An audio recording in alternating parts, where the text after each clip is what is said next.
Hey there, brand builders and business owners. Welcome back to Trademark Essentials. Today, we're diving into something that could save your brand thousands in legal headaches, the critical difference between word marks and device marks. You've worked hard building your brand. The perfect name, a stunning logo, maybe even a catchy tagline. But are you actually protecting these assets? Let me share a quick story. Real-world example. Last year, I worked with a client who had spent 5 years building a fashion brand with a distinctive logo. They never registered their trademark properly, and one day, they discovered a competitor using their exact name with a slightly different logo. Guess what? They had almost no legal recourse. This happens all the time, and it's usually because business owners don't understand the fundamental difference between word marks and device marks. Today, we'll fix that. What are word marks? A word mark protects the actual text of your brand name or slogan, regardless of how it appears visually.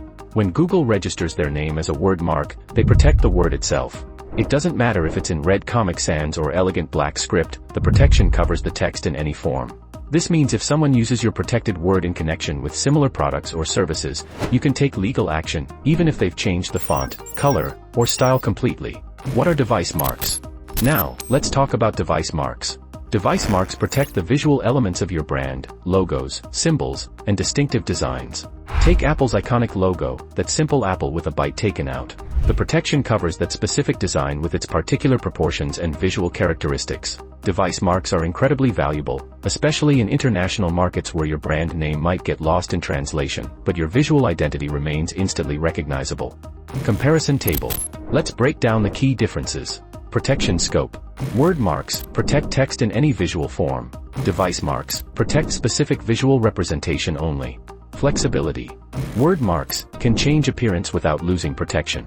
Device marks must maintain visual consistency for full protection. International effectiveness. Word marks may face language barriers abroad. Device marks transcend language barriers globally. Registration search.